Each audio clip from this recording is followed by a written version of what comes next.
presidente eleito Jair Bolsonaro anunciou mais 2 nomes que farão parte do seu governo a partir de janeiro. O deputado e médico ortopedista Luiz Henrique Mandetta, do DEM, foi confirmado como futuro ministro da Saúde. O outro nome é Wagner Rosário, que na verdade seguirá no comando da Controladoria Geral da União. A destacar sobre esses 2 nomes. Sobre Wagner do Rosário, não foi uma surpresa em Brasília, ele é bem avaliado internamente, tem o aval de Sérgio Moro. Um dos aspectos que pesaram foi a continuidade de uma série de auditorias que estão em andamento e, portanto, a troca da equipe poderia retardá-las, poderia atrasá-las, seria um prejuízo à Controladoria Geral da União, que inclusive fiscaliza municípios, tem uma importância enorme. Ele tem também o respaldo dos militares, porque pouca gente sabia, mas ele tem graduação militar, inclusive formação pela Academia das Agulhas Negras e mais uma excelente formação. Ele é mestre em combate à corrupção e Estado de Direito pela Universidade de Salamanca, na Espanha. Sobre Mandetta, apoiou Bolsonaro durante toda a campanha, muita gente, inclusive em Brasília, já o chamava de ministro. Já era um nome ali mais do que cotado, favoritíssimo. Não tem mandato no ano que vem, porque decidiu não concorrer nas eleições desse ano. E aí friso, e vou passar a bola para o Andreasa, é mais um nome do DEM. É o 3º ministro em pastas importantes do DEM. Lembrando que o Onyx Lorenzoni é o chefe da Casa Civil, a Tereza Cristina assumirá a pasta da Agricultura. O DEM, de cara, já é o parceiro preferencial desse governo, futuro governo Bolsonaro. Mas tem aí uma questão, e a gente segue nesse debate, o Rodrigo Maia quer ser presidente da Câmara, e ele é do DEM. E aí, vamos saber como é que fica essa relação. Com vocês, Carlos Andreasa, vamos lá. Silvio, eu vou dividir minha participação, vou falar primeiro do Mandetta e aí numa próxima rodada a gente fala sobre a CGU. Eu não acho uma boa escolha, ou melhor dizendo, considerando as outras escolhas de ministros estratégicos do Jair Bolsonaro, o Mandetta fica abaixo da média. É uma escolha modesta, medíocre. Não estou dizendo que seja ruim. Sim, é um médico, portanto é um especialista na área de saúde. Foi secretário municipal de saúde em Campo Grande, Mato Grosso do Sul. É investigado pelo Ministério Público por atividades naquela ocasião. Essa é outra questão, algo de que temos falado aqui com grande frequência, né?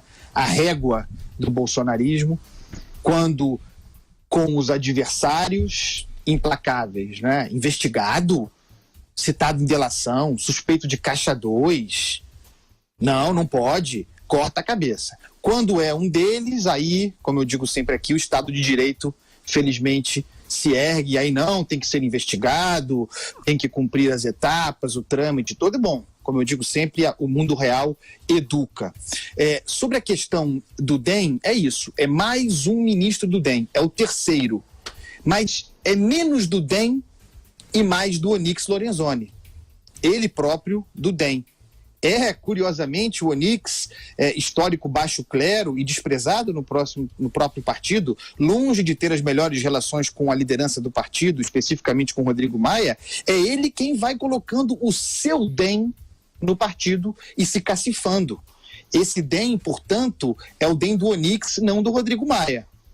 Não me parece à toa esse movimento, e me parece haver um método aí da parte do Onyx, que eu digo aqui sempre, vou insistir, faz a sua transição de governo. Não sei se ele faz a transição de governo do Jair Bolsonaro, mas a transição de governo dele, Onyx, faz.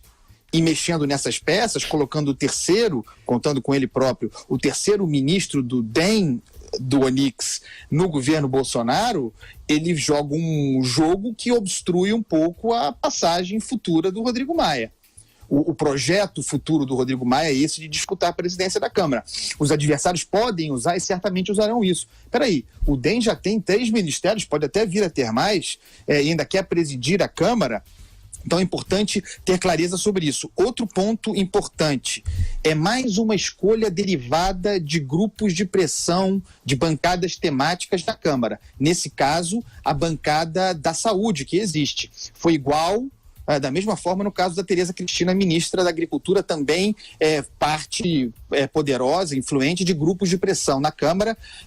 O grupo do agro, muito forte, consagrou Tereza Cristina. Agora, o grupo de saída, portanto, um grupo corporativo, deixamos isso claro, consagra o novo ministro da Saúde, avaliza o novo ministro da Saúde. Isso é fazer política, não há nenhuma crítica nisso, estou apenas deixando claro. Jair Bolsonaro está fazendo política e agradando com essa escolha setores importantes do Congresso Nacional. Joel Pinheiro, queremos ouvi-lo. Pois é, o Mandetta é investigado num caso de numa licitação para um sistema de informatização da saúde lá de Campo Grande, né? Parece que teve milhões de reais pagos por serviços aí que não foram entregues. Algo que na campanha, como a Andreasa disse, essa investigação existir, uma investigação como essa existir, era o bastante para demandar que a cabeça dele fosse cortada. Agora não, agora ele disse que conversou com o Bolsonaro, explicou tudo muito bem explicadinho, então o Bolsonaro não viu problema nenhum. Eu fui nas redes sociais do Bolsonaro para ver como estava sendo recebida essa nomeação e vi lá que, de fato, os seguidores do Bolsonaro, muitos não estão se mostrando totalmente satisfeitos, até dão um voto de confiança para o governo, mas fazem, digamos, apoio crítico, dizendo, olha, realmente esse não era a indicação que a gente esperava. Tinha o doutor, se não me engano, Henrique Prata de Barretos, que era esperado ali no meio dos seguidores, apoiadores do Bolsonaro, como seria o nome mais ideologicamente assim, que eles prefeririam e que acabou não sendo. Então, pelo menos, o que a gente está vendo agora é que o público que votou no Bolsonaro não está, no geral, reproduzindo um fanatismo absoluto, né? Tudo que o mito fizer está certo, não. Estão, inclusive, criticando essa escolha. Política é assim, né? Uma coisa é verdade, assim, se por um lado a gente não está vendo um ministério de notáveis, como algumas cabeças muito otimistas especularam no passado, ou prometeram no passado, tem um outro bom nome, Paulo Guedes, Sérgio Moro, sem dúvida. Mas, de resto, não se trata de um ministério de notáveis também, e isso é verdade. O governo Bolsonaro, o futuro governo, não está praticando o toma lá da cá. A questão é, será que ele está fazendo só o toma lá? Ele atende aos interesses de grupo de pressão e não está cobrando nada em troca? E que grupos são esses? Quais os grupos que estão se unindo e que comandarão o Brasil no governo Bolsonaro? É isso que a gente tem que olhar aqui numa nomeação como essa. E temos mais nomes. O futuro ministro da Justiça, Sérgio Moro, confirmou que Maurício Valeixo, superintendente da Polícia Federal no Paraná, será o novo diretor-geral da Polícia Federal. Valeixo atuou em algumas fases da Lava Jato e coordenou a operação de prisão do ex-presidente Lula. Foi na gestão dele que foi fechada a delação de Antônio Palocci. Andreasa, esse sim já era um nome para lá de esperado, né? Falamos inclusive sobre isso ontem e por aí vai. Então, Silvio, desculpa, não quero atrapalhar a pauta, mas eu queria falar do Wagner Rosário, o ministro da CGU, se você me permite, e depois eu falo do Valeixo. Pode ser? Claro, vamos lá. Então tá, vamos lá. Que você dividiu o seu comentário agora que eu entendi. Primeiro, o importante é que a Controladoria Geral da União se mantenha com o status de ministério. Essa é a manutenção mais importante em relação ao governo Temer. O nome é bom? É um ótimo nome, altamente qualificado, o Rosário. Mas o mais importante é que você tenha um órgão de fiscalização do poder executivo dentro deste poder com o status de ministério. É uma sinalização importante que já havia sido dada, bem da verdade, com a nomeação do Sérgio Moro para ministro da Justiça, um ministério que vai ter como principal eixo o combate à corrupção e ao crime organizado.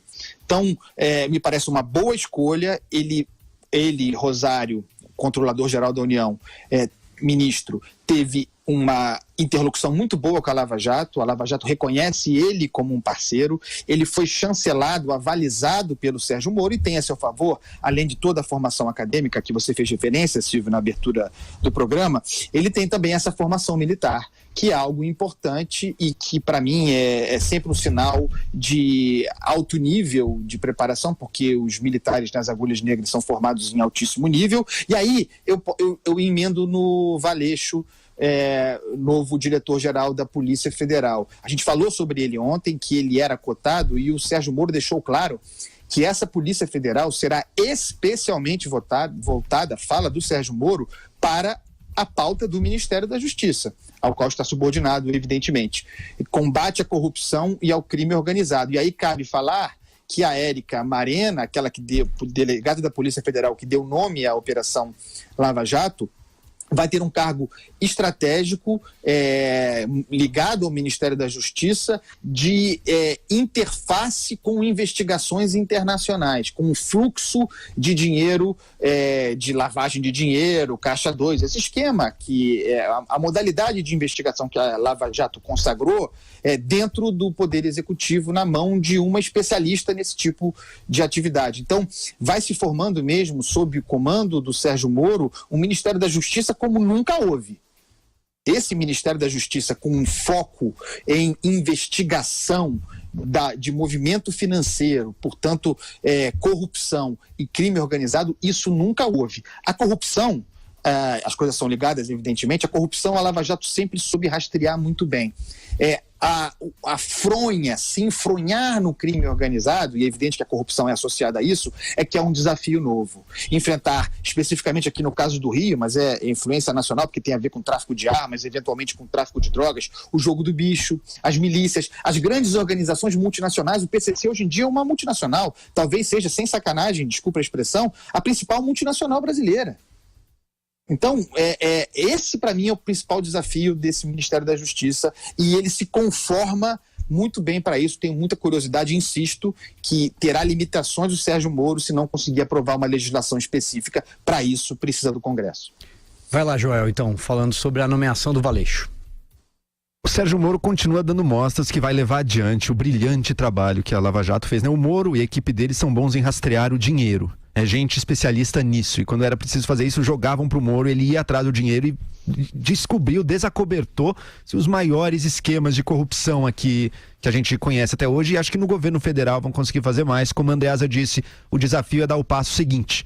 Qual é o passo seguinte? Crime organizado, armas, drogas, que também movimentam potencialmente aí bilhões de reais, a gente não sabe direito, e que vão envolver, mexer com muitos interesses, alguns de fachadas legais na economia brasileira. E a gente vai descobrir quem serão os grupos que vão passar a protestar contra esse trabalho, para ter alguma ideia de quais interesses que estarão sendo atrapalhados por um trabalho de justiça. E como eu venho dizendo, o combate à corrupção é a coisa que funcionou no Brasil nos últimos anos. Ele teve alguns efeitos que eu considero até politicamente perigosos, como essa demonização da política como um todo, uma demonização às vezes até da atividade política, mas por outro lado ele está permitindo a gente conhecer e ter consciência da magnitude, da vastidão dos esquemas de corrupção que dominaram o Brasil e que, lembremos, não estavam só a serviço, não estavam indo só para o bolso de um ou outro político, ou para o triplex, ou para o sítio do Lula. Essas eram as migalhas que caíam para fora da mesa, né? O grosso era escândalos de corrupção, esquemas de corrupção,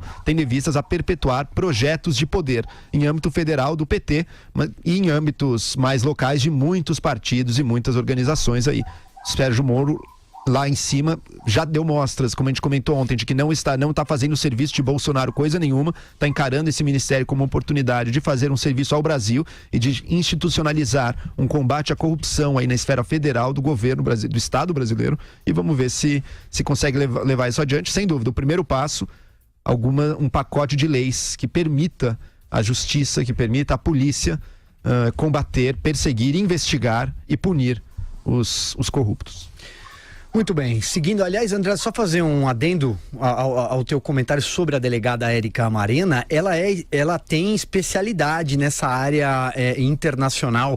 Durante a Lava Jato, chegou a viajar para a Suíça e por aí vai, para rastrear o dinheiro. Ela está na origem da descoberta desse rastro do dinheiro. E, aliás, não só na Lava Jato, ela tem participação no Banestado também. Quando foi investigado o caso do Banestado, ela também teve atuação nesse sentido. Diga. Tem um episódio, a gente tem que registrar, negativo relativamente a ela. Ela não é responsável pelo fato, mas ela comandou a Operação Ouvidos Moucos, que resultou, entre outras, na prisão do então reitor Luiz Cancelier, da Universidade Federal de Santa Catarina.